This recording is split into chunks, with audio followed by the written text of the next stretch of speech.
안녕하십니까. 지금부터 21세기 생물자원 활용 구주 첫 번째 강의를 시작하도록 하겠습니다. 이미 공지사항에 여러분들의 의견을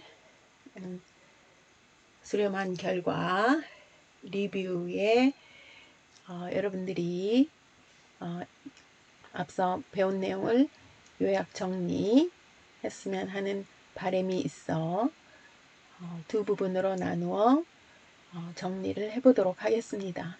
먼저 앞부분에 1주에서 4주까지의 강의 내용을 살펴보도록 하겠습니다. 1주에서는 특히 두 번째 강의에서 여러분 여기서 보는 것처럼 다양한 생물자원의 활용 양상을 소개해 준 바 있죠. 그래서 이렇게 당근이 우리 몸에 유익한 유익성, 그 다음에 바이오 기술이 접목되어 살충제를 뿜어내는 이런 식물들이라든가 GM, 연어, 바이오테크놀로지가 접목된 물고기, 토마토에도 물론 이제 가상으로 표현되긴 하였지만 이후에 이렇게 첨단의 기술이 접목이 되면 상상 이상의 생물 자원들이 만들어질 수 있으니 암시될 바 있습니다. 자, 그래서 오늘날 생물 자원의 중요성은 바로 4차 산업혁명에서 맞물리면서 이 생물 자원의 중요성과 4차 산업혁명에서의 핵심 영역으로 생명산업 분야가 떠오르면서 급속한 발달과 함께 전 세계적으로 강조되고 있습니다. 경제가치적 측면에서도 생물자원의 개발과 보존은 매우 중요시되고 있습니다. 각 나라는 엄청난 잠재적 시장가치를 지녀 차세대 성장 동력으로 인정되는 유용한 생물자원을 선점하기 위해서 경쟁을 벌이고 있죠. 특히 첨단 과학기술의 발달로 천연신약, 생물신소재 발굴, 식량 증산용 종자 개량, 유전체 연구 등등에 있어서 유용 생물자원의 활용 가치가 급속히 확대되고 있는 상황입니다. 이러한 시점에 우리는 생물자원 활용을 어떻게 해야 할 것인지 21세기 그 비전을 알아보고자 하는 것이죠. 생물자원의 정의를 내리면 오늘날은 이전의 예전의 개념에서 진일보하여 동물, 식물, 미생물의 실제 또는 잠재적 가치를 지닌 유전물질이란 뜻의 유전자원까지도 포함이 됩니다. 그래서 첨단과학기술의 발달로 이들 생물자원, 즉 유전자원에서 추출한 유용한 성분들은 신약개발, 기능성 식품, 화장품 제조 등등의 분야에서 산업화되어 폭넓게 활용되고 있습니다. 이 생물자원 시대에는 바이오기술, 즉 바이오테크놀로지, BT 기술이 핵심으로 자리 잡고 있고 기술 융합 시대가 우리 앞에 펼쳐지고 있죠. 그래서 BT, NT, IT, NT는 나노테크놀로지, IT, 인포메이션 테크놀로지 등등 해서 생물자원과 인간이 그 어느 때보다도 유기적인 협력관계를 유지해야 하는 상황입니다. 생물자원은 여러분이 앞에서 이용했던 자료에 최신 업데이트를 좀 하고 수정이 되었는데요. 지구 전체에는 약 170여만 종의 생물종이 분류되어 있고 한국에는 약 52,628종 그 기준이 달라져서 이렇게 되고 매년 새로이 첨가되는 것들이 업데이트돼서 2019년 12월 자료 근거에 의한 숫자입니다. 동물자원은 3675종 정도, 식물자원은 1517여 종, 미생물자원은 기준은 조금 달라지는데 한 5천여 종 정도로 해서 이 숫자를 근사치에 이르고 그 분리 기준을 어디에 두느냐에 따라 조금 달라질 수 있는데요. 일단 그래서 우리나라에도 5만여 과정에 생물 자원이 있는 것으로 보여지고 있고 추정치는 한 10만에 이른다고도 보기도 합니다. 미생물 자원은 세균과 바이러스를 주로 다루지만 그 외에는 효모, 곰팡이 등등, 그래서 미생물의 정의를 내려보자면 세균, 효모, 곰팡이 등 아주 작은 생물들의 총칭이나 넓은 의미로는 세균, 곰팡이, 원생생물, 플랑크톤, 바이러스 등까지도 포함할 수 있습니다.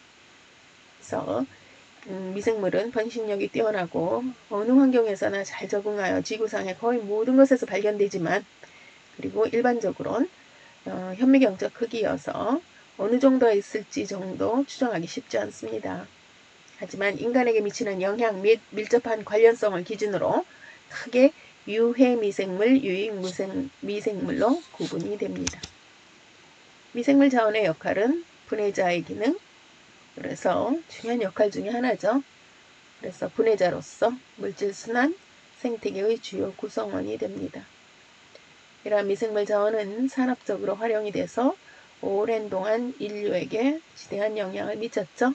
식품을 제조하거나 이런 다양한 종류의 식품 제조, 그 다음에 의약품, 항생제, 농약, 단백질 등등 산업제품을 생산하는 영역에서, 그리고 환경오염을 제어하고 폐수처리 분야 등등에서 크게 활용이 되고 있습니다.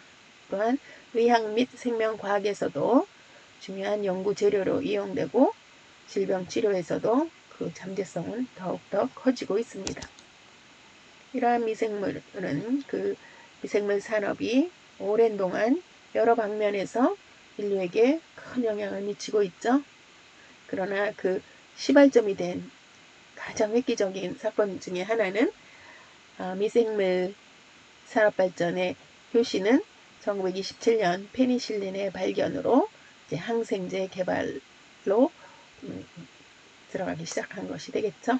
현재는 발효, 그러니까 치즈, 맥주 등의 식품 산업의 발효 공정, 아미노산 생산, 농업 분야에서의 미생물 활용 등등이 그 추세이고, 미래에는 환경, 에너지 분야로 미생물 활용 방안이 넓어지고 환경오염을 경감시키고 대체에너지 개발, 식량 문제 해결, 방안 모색 등으로 더 확장될 것으로 전망되고 있습니다. 먼저 곰팡이를 우리가 살펴봤죠. 곰팡이는 유익한 경우도 있고 해로운 경우도 있는데 분해자로서 생태계 균형을 유지하고 식품 공정에 큰 공헌을 한 것 중에 하나가 효모, 누룩곰팡이, 푸른곰팡이 등 해서 이렇게 그 장류, 발효 등등의 곰팡이 이용한 경우, 그 다음 20세기 인류 역사를 바꿀 정도로 유익한 곰팡이 활용을 얘기해보세요 하면 푸른곰팡이로부터의 페니실린이죠. 그래서 최초의 항생제 제조의 근간이 되는 물질이 발견된 것으로 보면 됩니다. 그래서 곰팡이는 식품 자원이나 분해자 역할이나 식품 생산 공정에 직접 이용이 되고 있고, 특히 이들이 분비하는 항생물질은 인류에게 의약품 원료로 고부가 가치 성분이 되고 건강 유지에 필요한 기능성 식품의 소재가 되는 등 여러 영역에서 산업화에 이용되고 있습니다. 그래서 그 중에서도 효모는 인류의 오랜 친구, 이스트라고 이제 이야기하는데요. 양질의 영양분을 함유하고 있고 현재에도 아주 많이 이용되고 있죠. 맥주 효모, 맥주 생산에, 빵 효모, 빵 제조에, 우유 효모 등등등. 그래서 식품의 기능성, 그래서 영양 불균형 개선하고 영양 공급원, 건강 증진 및 유지, 식욕 증진제, 동물의 사료, 의약품 산업, 실험 재료 및 도구 등 다방면에서 이용되고 있습니다. 버섯 또한 곰팡이 종류입니다.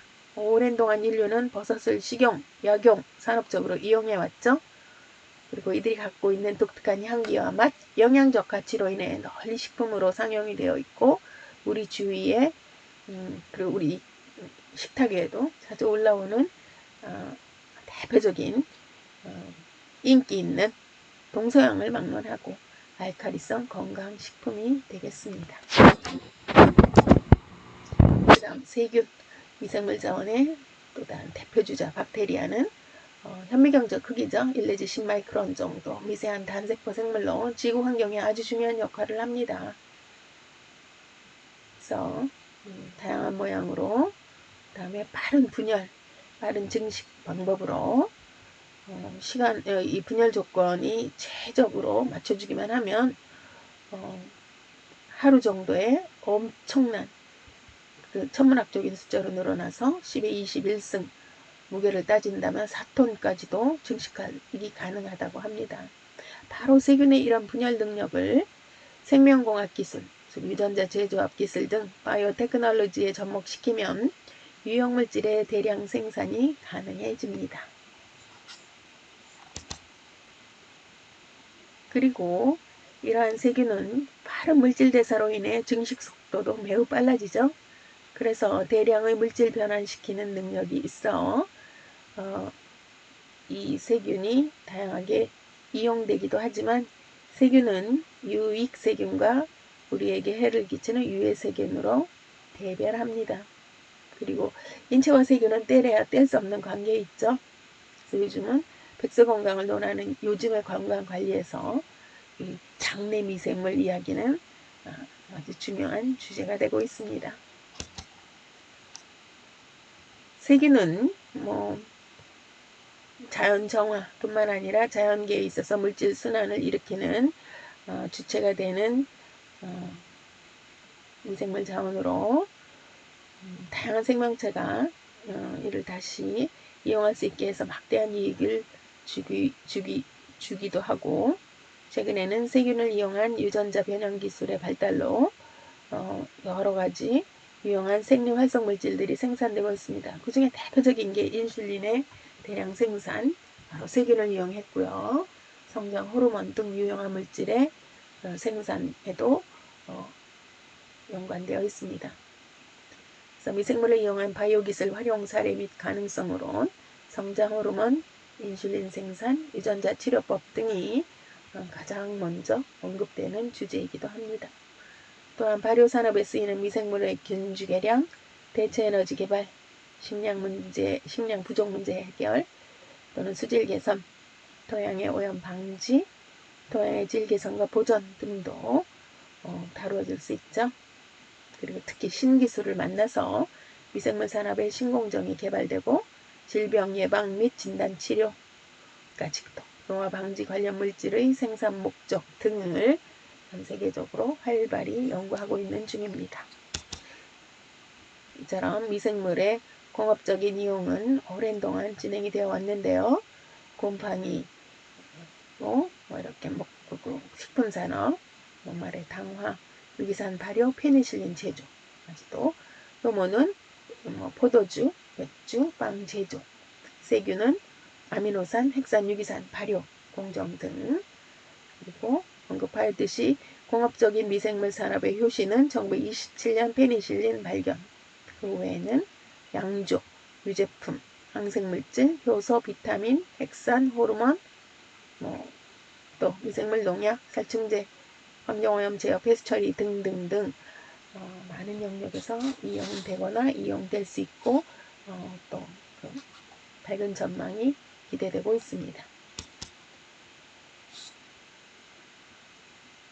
자,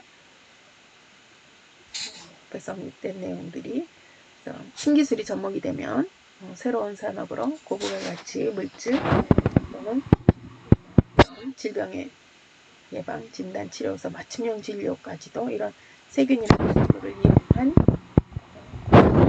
답을 찾고 있습니다. 자, 바이러스.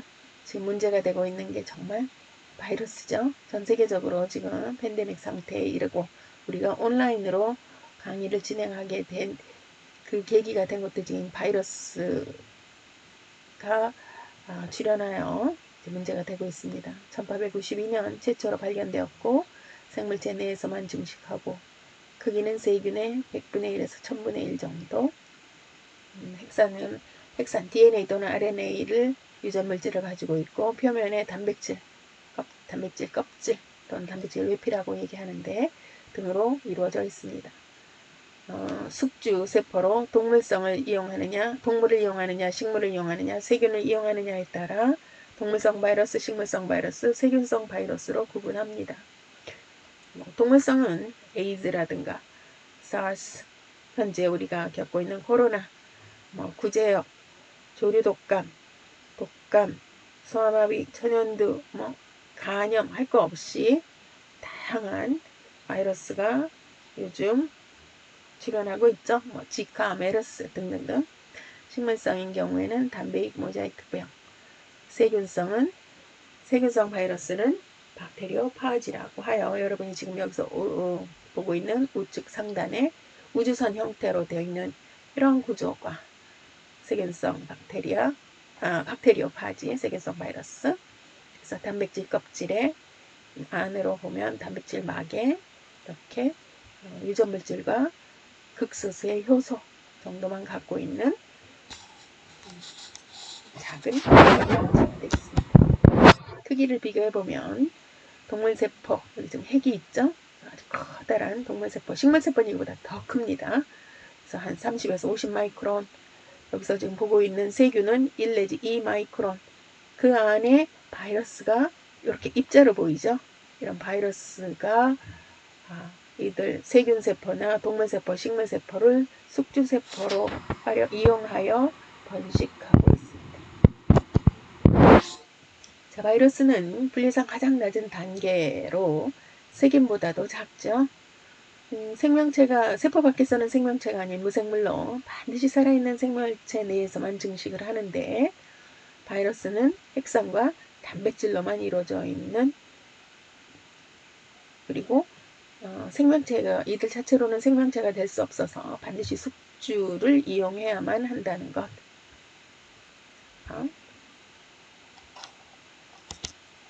가장 하등한 바이러스가 공포의 대상이 되는 이유는 바로 이들이 빠르게 돌연변이를 할 수 있기 때문입니다. 사람이나 포유류나 진화된 생명체들은 유전물질이 많고 간혹 DNA상에 손상이 생기거나 돌연변이가 일어나더라도 그것을 인지해서 수선하는 장치가 발달해 있습니다. 하지만 바이러스는 구성물질이 극히 적기 때문에 약간만 변해도 쉽게 바뀌어 다른 구조, 다른 형태, 다른 특성을 지니게 됩니다. 대표적인 예가 독감 바이러스죠. 아주 쉽게 유전자 변이를 일으켜 이전에 맞았던 백신이 작년에 맞았던 게 올해 치료 효과가 거의 없거나 그다지 효과가 없게 되는 이유가 바로 바이러스 표면 단백질이 바뀌어서 숙주세포의 항체와 반응하지 않기 때문입니다. 자, 여기 메르스 바이러스가 있는데 이 중에 요 한 부분만 살짝 바뀌거나 이 안에 막이든 또는 이 안에 유전물질이 바뀌든 그 어디라도 살짝만 바뀌어도 구조가 달라지고 그 달라진 것을 치유할 수 있는 수선할 수 있는 장치가 없는 생물도 아닌 것이 무생물도 아닌 것이 그런 중간 단계에 있는 병원체인 바이러스가 되는 것이죠. 그렇다고 모든 바이러스가 다 고병원성이진 않습니다. 에볼라처럼 아주 빠르게 전파되고 그 숙주를 치명적인 상태에 몰고 가는 경우가 있는가 하면 왜 피곤하면 입가에 나타나는 물질형체 형태의 단순포진 바이러스 이런 것들은 증상이 약하기 때문에 오히려 그 생명력이 길게 유지되어 피곤하거나 면역력이 약하면 다시 물집을 만들거나 겉으로 출현을 하는데 평상시에는 몸속에 숨어 지내면서 전혀 발현하지 않습니다. 그래서 없어지는 것이 아니라 휴면 상태로 들어가서 숙주 몸속에서 다음 기회가 올 때까지 숨어 지낸다는 것이죠. 그래서 여기서 말하는 그 키포인트는 뭐예요? 모든 바이러스가 다 병원성이지는 않고 다 그렇게 치명적이지 않다는 거죠. 길게 잠복기를 가지고 가는 경우도 있다고 병원성은 약하게 하면서 전문가들은 이전에는 인류가 겪어보지 못한 새로운 바이러스들의 출현이 점점 증가할 것으로 예측을 하는데요. 사스, 메르스, 지카, 코로나 이런 것들은 얼마 전만 해도 생소한 질병들이었습니다. 근데 이제 생태계가 파괴되고 도시화가 진행되고 지구 환경 변화가 야기되면서 밀림에 또는 자연계에 숨어있던 바이러스들이 인간과 접촉할 기회가 늘어나고 또 교통의 발달로 인구 밀집 교통의 발달로 전 세계가 거의 일일 생활권 내에 있죠. 그래서 바이러스 질환도 그냥 세계화 추세로 퍼져나간다는 것이죠. 현재 2020년 현재 코로나 발생으로 전 세계는 혼란을 겪고 있습니다. 이에 바이러스를 대처하고자 할 때는 백신이라든가 인터페론과 같은 물질이 사용되는데 대개 퇴치 백신은 쉽게 만들어지지 않죠. 그래서 현재 우리가 백신이 개발되기만을 기다리고 있는데 이것은 바이러스 특징에서 기인하기 때문입니다. 이 바이러스는 DNA나 RNA 같은 유전 정보와 단백질만을 갖고 있기 때문에 공격할 대상이 적다는 게 문제입니다. 바이러스를 죽이려고 치료제를 만들면 숙주에게도 많은 손상을 주기 때문입니다. 하지만 세균은 다르죠? 세균은 세포이기 때문에 세포 내에 세포 소기관들을 갖고 있어서 백신을 만들기가 상대적으로 유리하죠. 그래서 바이러스를 대체하기 위해서는 인터페론이든가 아니면 백신 개발에 더욱 더 노력을 해야 할 것입니다. 그래서 21세기 미생물 자원의 활용 및 전망에서는 이 미생물이 매우 유용해서 식품산업 및 여러 방면에서 우리의 일상생활에 계속 영향을 미칠 것이라는 건 우리 잘 압니다. 그리고 유전공학, 바이오기술, 유전자 제조업 등으로 변형된 형질이 지닌 미생물에 의해서 생산된 항생제나 식품이나 그런 공산품들이 시중에 나와 있습니다. 21세기의 자원 부족이나 고갈이 이미 예상되어 있죠. 이를 대비하는 방안들이 미생물 자원 활용에서 찾아지고 있습니다. 그리고 또 인구 증가에 따른 식량 부족에 미생물을 이용한 단백질의 대량 생산도 적극 추진 중에 있고 우리나라도 이 해양생물율의 유용한 단백질 성분을 대량 생산할 수 있도록 대장균 등에서 미생물을 활용하는 기술을 연구하고 있다고 합니다. 이처럼 미생물 자원은 인간 생활에 막대한 영향을 주고 있고 생물 자원의 보존 및 유지에 미생물 자원 관리 및 보존도 함께 포함시켜서 진행해야 한다는 것을 우리 항상 기억해야 할 것입니다. 그 다음에는 곤충 자원을 우리가 다루었죠. 그래서 곤충 자원은 지구상에 아주 오래전에 출현해서 3억 1천만 년 전에 출현했고 인류는 불과 수백만 년밖에 되지 않죠. 그래서 많은 곤충이 동물계에서 가장 많은 종의 수를 차지하는 게 곤충인데 100여만 종 이상이 알려져 있습니다. 이러한 인간과 곤충은 상호 동반자적 관계에서 지금까지 이어져 있고 산업용 소재로 활용이 되었는데 사육되어서 산물이 산업적으로 이용된 곤충의 수는 아주 적습니다. 그 중에 대표적인 것이 꿀벌과 누에. 그래서 3주에서는 우리가 꿀벌의 잠재력, 누에의 그 신개념, 누에의 그 힘, 잠재력을 우리가 다루었죠. 꿀벌과 그 산물들 중에서 우리 꿀벌은 보통 옛날부터 많이 들었던 단어들이 양봉산업이죠. 그리고 이 꿀벌이 바로 이 주된 종으로 97.3%나 되니까 절대적인 위치에 있다고 할 수 있죠. 같은 부류이나 공격적인 말벌류와는 대조가 되고 있죠. 꿀벌 부산물로서 우리가 이용하는 것은 건강식품으로서 벌꿀, 로얄젤리, 프로폴리스, 벌화분, 치료용 벌독 또는 화장품 원료로서 밀랍, 왁스 등이 있습니다. 그 중에서도 특히 그 로얄젤리의 영양분, 여왕벌과 새끼들을 먹이는 이 유용한 성분. 그 다음에 벌집 썩는 거 못 봤죠? 바로 이런 천연의 방부제 역할을 하는 프로폴리스 등등이 기능성 식품, 바이오기술 접목으로 새롭게 연구가 되고 있는 물질들입니다. 이들의 일체를 합친 것은 것의 산업적 생산 효과는 미국의 경우 농산물 생산 가치의 무려 143배나 된다고 합니다. 그래서 이 꿀벌과 그 산물은 꿀벌과 그 산물이 지니는 경제적 중요성은 뭐 달리 강조할 필요가 없겠죠. 하여 꿀벌이 생성하는 신비의 물질들은 벌꿀, 로얄젤리, 벌화분, 프로폴리스, 벌떡, 왁스 등이 되겠습니다. 이러한 꿀벌의 잠재력은 꿀벌은 양봉산업의 오랜 역사를 가지고 있죠. 그리고 최근 꿀벌과 곤충에 대한 새로운 패러다임이 구축되고 있습니다. 시대적인 경향은 시대의 변천으로 벌꿀보다는 고부가 가치 바이오 신소재 산물을 추출 생산하고 미지의 잠재력을 발굴하고 이로 인해 인류의 삶의 질을 향상시키고 산업적 가치 창출을 위해 바로 꿀벌을 연구하고 있습니다. 그 다음은 신개념 누에의 힘. 누에와 그 산물 그 어떤 것도 버릴 것이 하나도 없습니다. 그래서 모든 것을 다 약용으로 쓴다고 보면 되는데 누에는 알에서 부화해서 약 4번의 잠을 자고 탈피 과정을 거쳐서 번데기가 되고 누에 나방이 돼서 날아갑니다.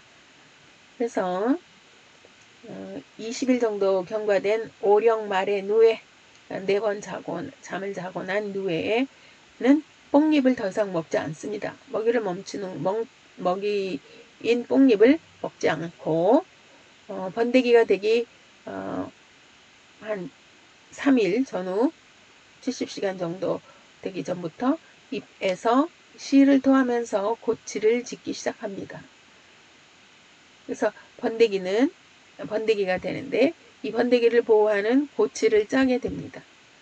그래서 한 60시간에 걸쳐서 2.5g 정도의 고치를 짜서 이제 고치 속에 들어가서 번데기는 한 2주 정도 지나면 누에 나방이 돼서 타원형의 고치죠. 고치는 타원형인데 이걸 뚫고 밖으로 나와서 날아갑니다. 그래서 이때 그 고치를 쪄서 말리면 쪄서 실을 만들면 명주 실크실이 되는 것입니다. 하여 하나의 누에서 한 마리 누에에서 나오는 그 실크 누에의 길이는 고치 하나당 1200m에서 1500m.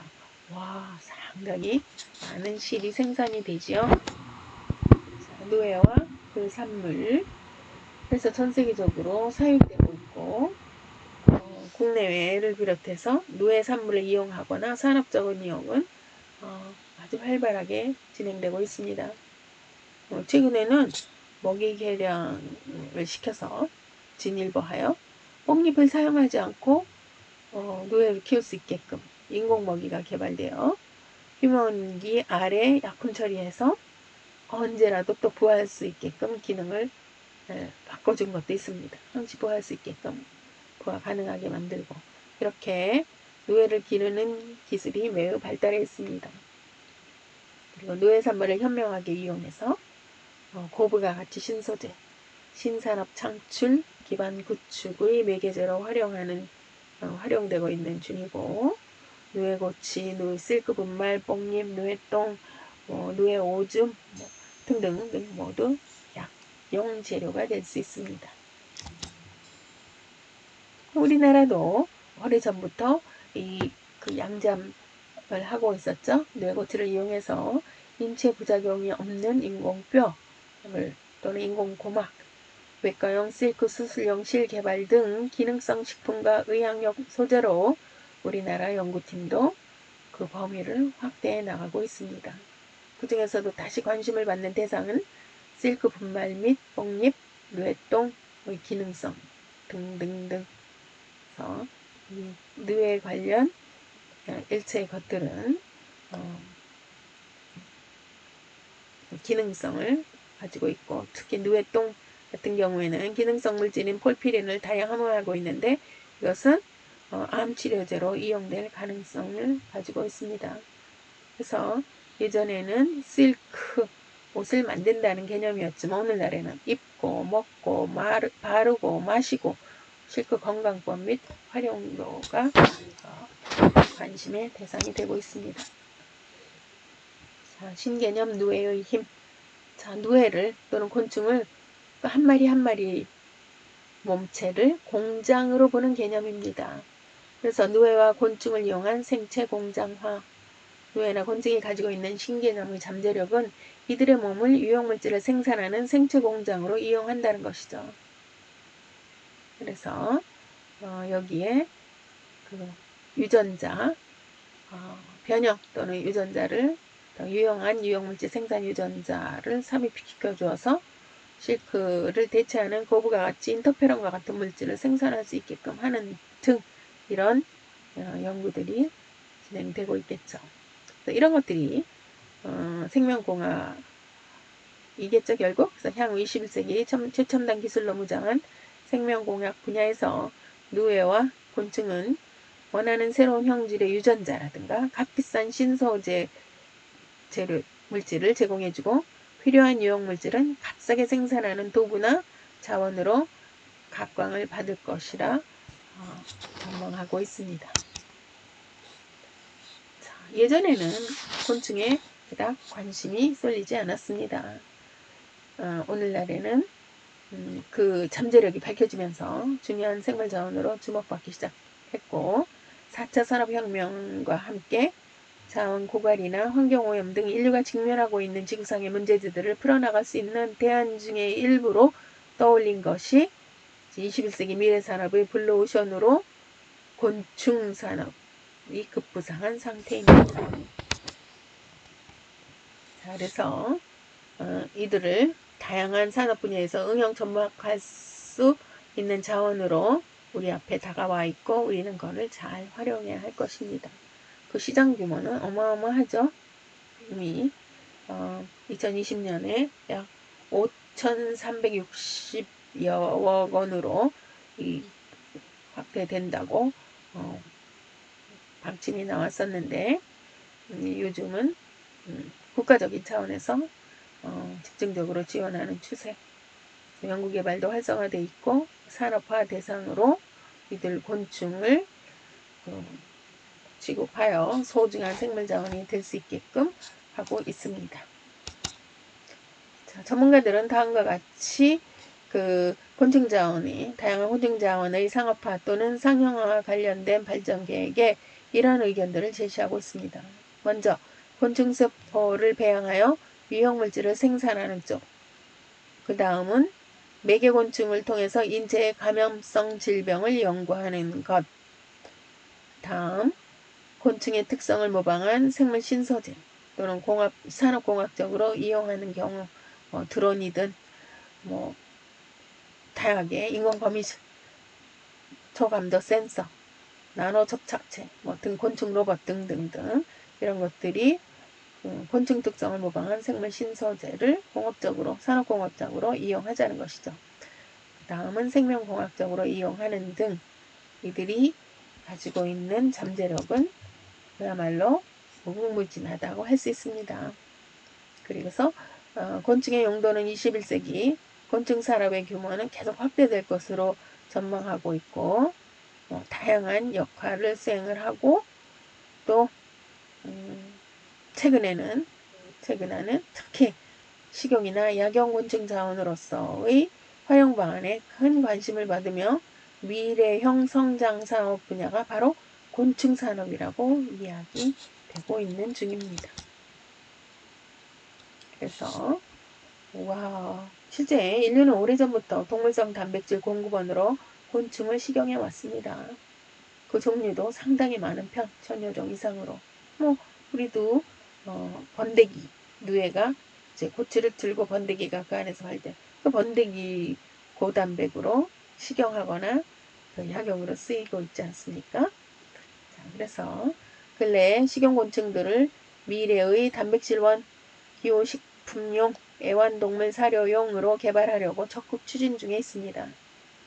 그리고 예로부터 곤충을 직접 약용자원 또는 치료, 의료용으로도 쓰이고 있는 사례들이 잘 알려져 있습니다.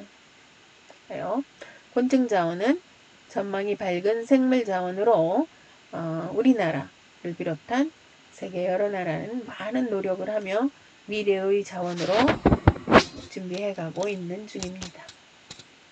그 다음에는 우리가 식물 자원을 했죠. 여기서도 일부 자료가 수정이 되었는데요.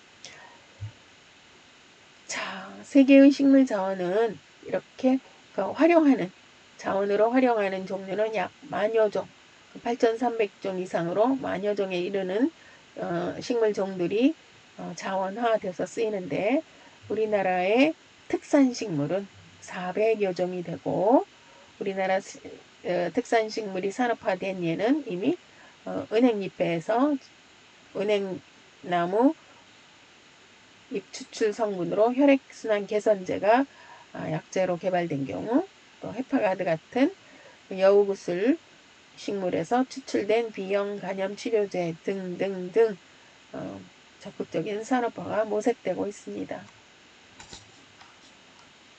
대표적인 건 1803년에 양귀비에서 몰핀이 추출되어 이렇게 보통 아편이라고 얘기하는 거죠.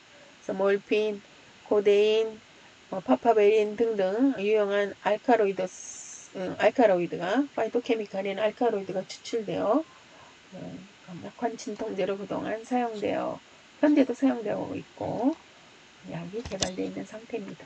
파이토케미칼 여러분이 기억해야 하는 단어죠.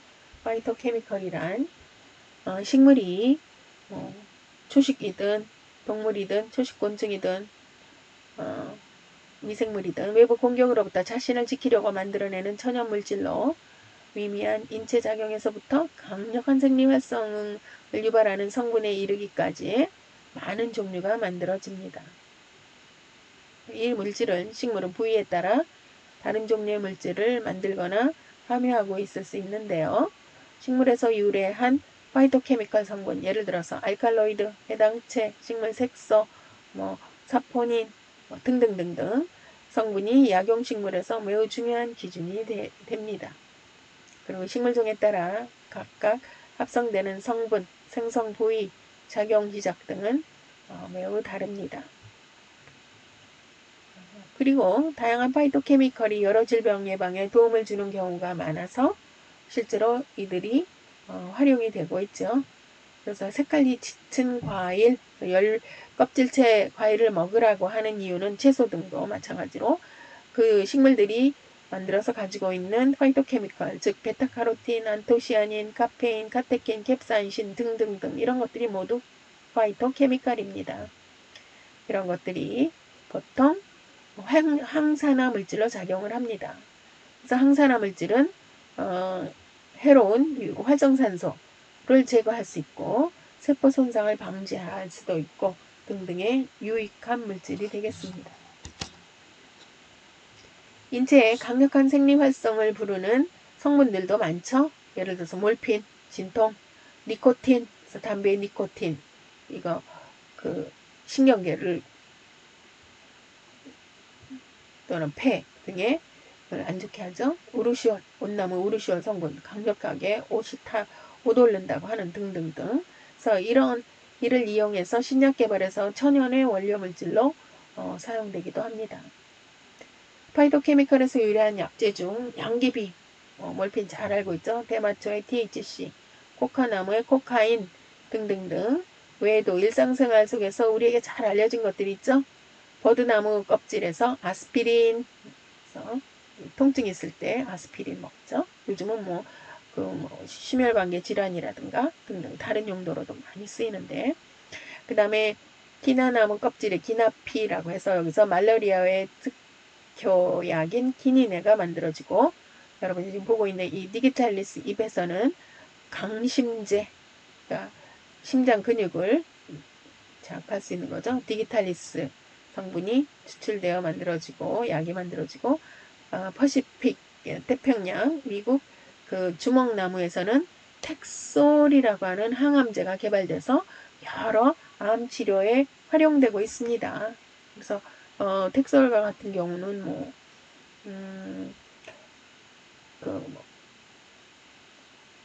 유방암, 그 다음에 난소암, 폐암, 간암, 위암 등등 할 거 없이 여러 암 치료제로 이미 활용되고 있는 상황입니다.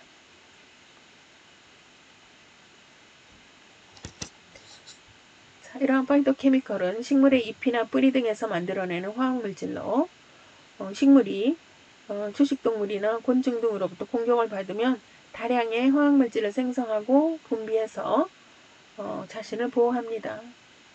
이 방어수단으로 쓰이는 물질이고 이제 그 상대편 그 생물체에게 소화 저하 효소를 또는 독성 물질을 만들어서 흰토끼뿔이 갖고 있는 사이에너전이 유독 성분이죠. 청산가리 계열.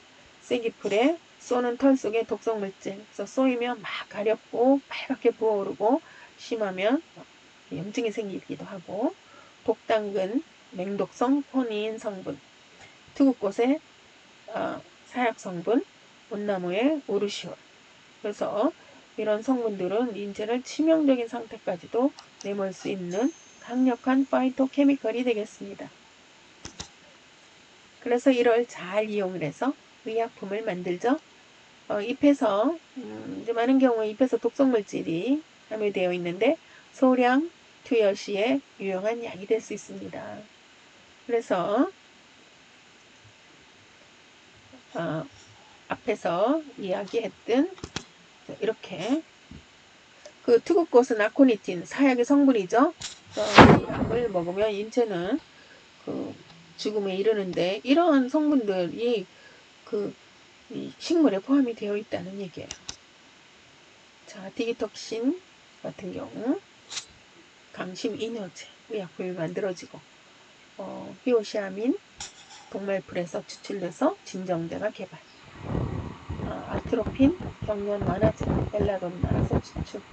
스콜포라민은 진통제, 수면제가 만들어지는데 미치광이풀. 그러니까 그 사람이 미쳐 날뛸 정도로 강력한 파이토케미컬들이 식물이 만들어내는데 그걸 잘 이용을 해서 약을 개발한다는 얘기죠.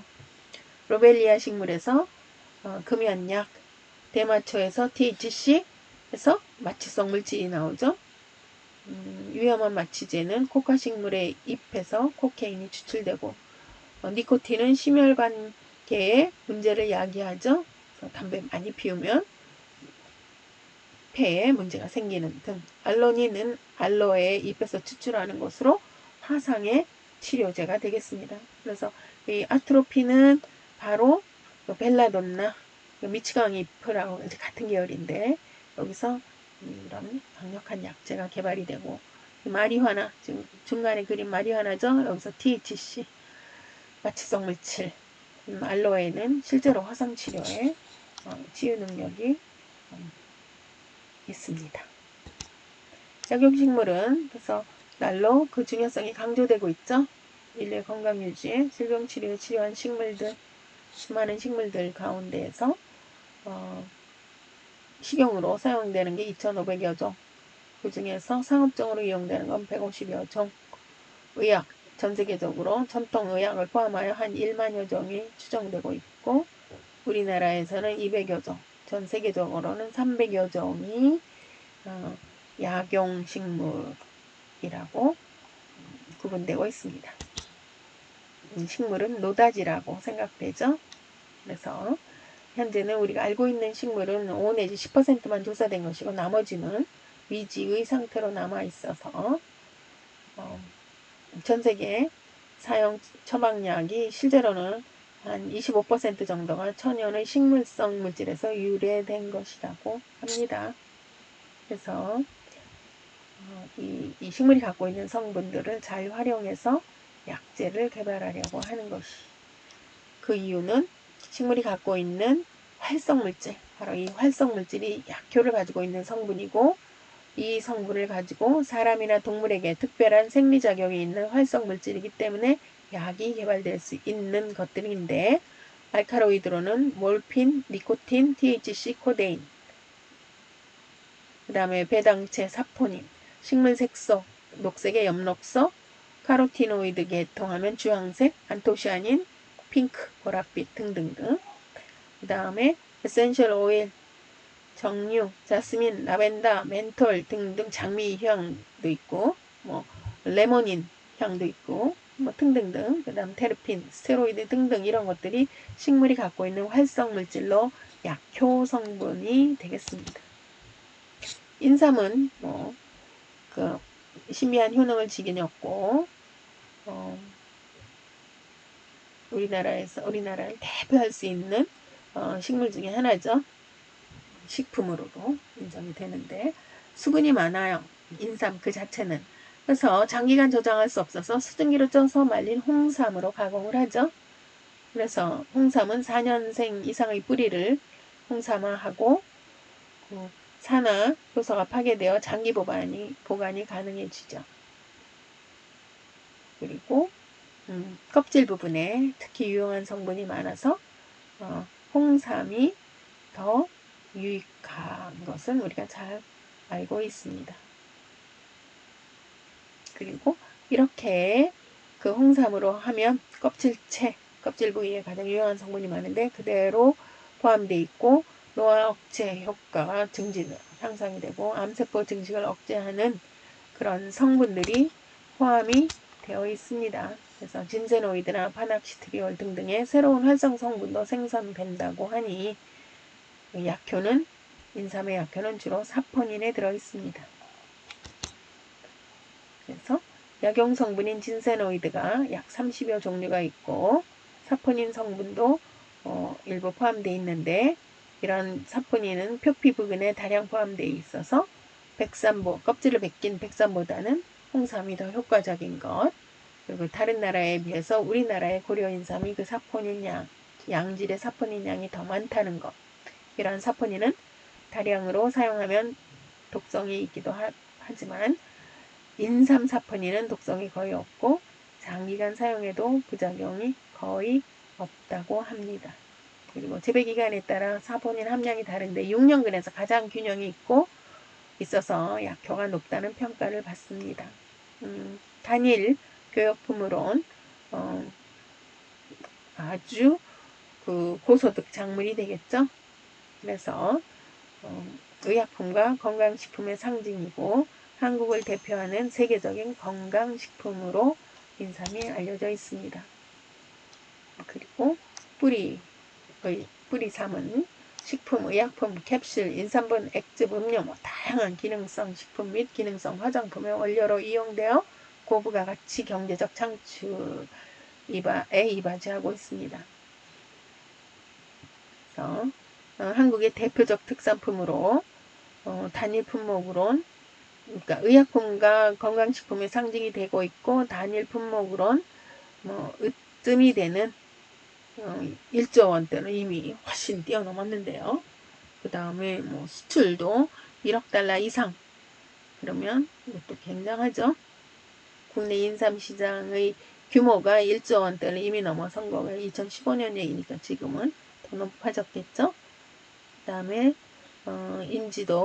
고려 인삼의 인지도 1년에 연 1억 달러 이상을 수출하는 효자 품목.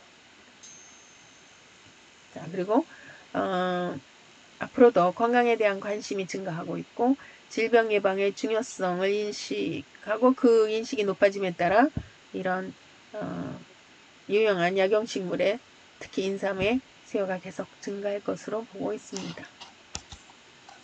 신비한 효능 이런 특징을 가지고 있죠. 그래서 페낙스 진생이라는 학명을 가졌지만 원래 이런 뜻은 만병통치의 의미라고 하고 우린 뿌리를 먹잖아요. 그쵸?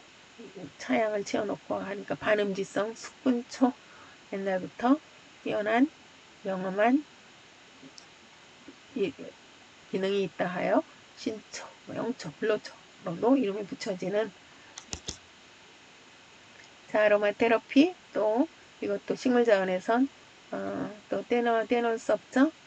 그래서 1928년 프랑스의 카트포스에 의해서 아로마 테라피라는 단어 용어는 시작했지만 실제로는 오래전부터 인류가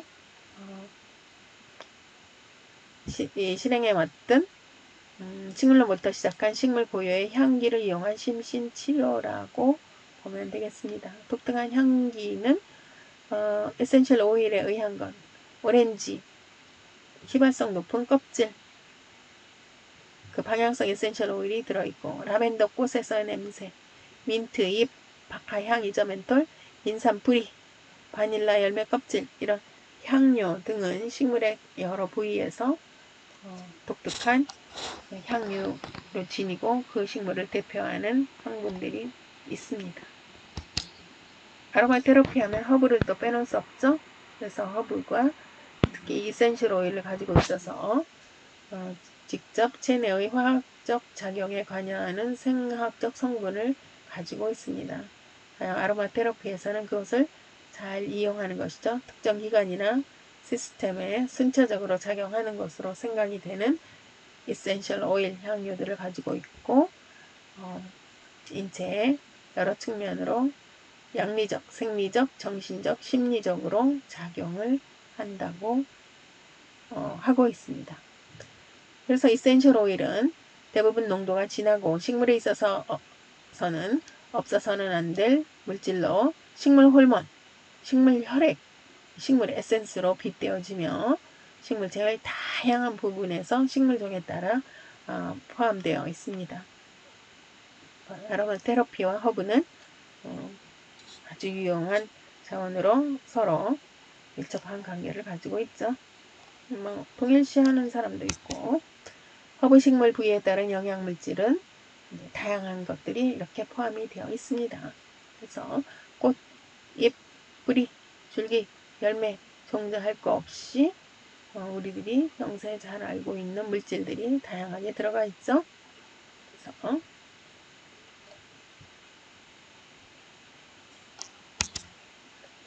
아로마 테라피와 허브는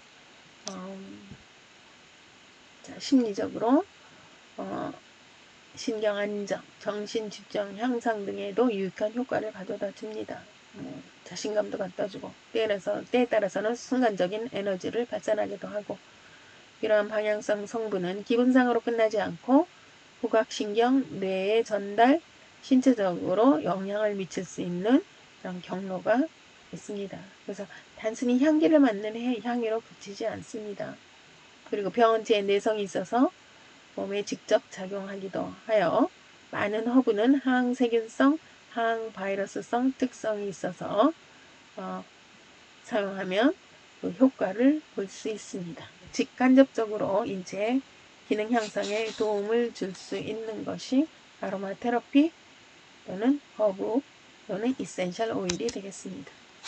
이처럼 허브 자원이 21세기에 부각되고 있는 이유는 첨단 과학 및 의료기술 결과물을 즐겨 사용하지만 그로부터 오는 심신의 폐해를 자연에서 찾으려고 하는 인간 본연의 욕구가 있어요. 근데 그 욕구를 천연의 허브 식물에서 찾으려 하기 때문이죠.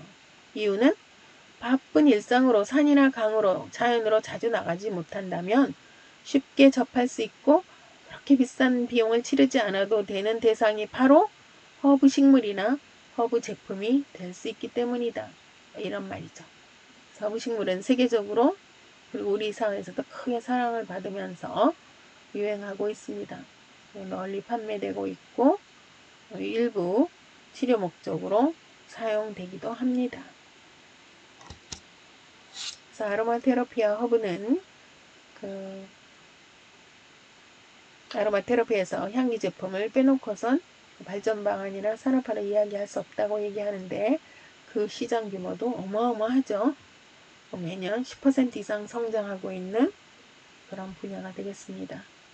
그래서 이 전부터 특히 힐링, 웰빙, 휴식, 워라벨, 잘 쉬는 휴식 등등의 아로마 테라피나 이센셜 오일이 접목이 되어 신장세를 보이고 있고 관련 시장은 향후 더 커질 것으로 예상되고 있습니다. 시장 규모도 지금 어마어마하죠. 자, 이처럼 식물은 잘 활용을 하면 이제 큰 유익함을 우리에게 갖다 준 고부가 가치 특성을 갖다 주는데요. 특산식물의 전략적 개발. 자, 약이 되는 식물은 인류의 건강 유지와 질병 치료에 필요한 생물 자원이고 그 중요성은 날로 강조되고 있습니다. 지구상에서 이 과학적으로 약효가 입증된 것은 약 500여 종, 그리고 지난 10여 년 또는 그 이상으로 뭐 한 20여 년 본다고 하더라도 발견된 항암제의 한 45%가 이런 천연약물 연구 도중에서 발견되었다고 합니다. 우리나라에서 있는 약용식물 중 항암작용이 있는 식물도 약 40여 종 정도가 또는 그 이상이 된다고 생각되고 있고, 특수 기능을 가진 그 약, 치료제 등을 우리의 약용자원에서 개발하고 있다고 합니다. 그래서 약용식물에 대한 천연의 신물질 탐색, 생리활성물질 연구, 의약품 개발, 임상응용 등등의 연구에 많은 노력을 기울여 전 인류의 건강 업그레이드에 더욱 박차를 가해야 될 것으로 생각됩니다. 그래서 특산식물의 식물질 탐색 및 중요성에 있어서 이런 약용식물들, 특정 치료 효능을 갖는 기능성 약용식물들은 인류 건강의 업그레이드에 지대한 영향을 미치므로 이런 것들을 잘 활용해서 또 우리 인식 변화로 이런 것들이 중요성을 우리가 더 느끼고 있습니다. 그래서 보건 향상을 위한 약용식물의 수요 및 생산이 시대적 흐름에 부응하여 더욱 증가 추세에 있으므로 보부가 같이 특수 약용식물에 대한 재배 등을 첨단의 과학기술과 손잡게 해서 경제작물 분야로 더욱 육성시키면 좋을 것이다 하는 것이고, 특히 요즘에 이 항체라든가 질환의 치료 효능을 갖거나 항체나 백신 생산용 작물에 대한 연구 당연히 진행되고 있겠죠. 연구를 통해 4차 산업혁명 시대의 핵심인 스마트 팜, 공장화된 미래형 약물 재배 등등에 더욱 능동적으로 선제적으로 나오는 국가들도 있습니다. 우리도 이에 뒤지지 않고 노력하여 연구 개발에 힘을 써야 할 것이겠습니다. 자, 이처럼 특산식물의 신물질 탐색 및 중요성도 중요한 전략 중에 하나가 되겠습니다. 이상으로 21세기 생물자원 활용 9주 첫 번째 강의 리뷰 마치도록 하겠습니다.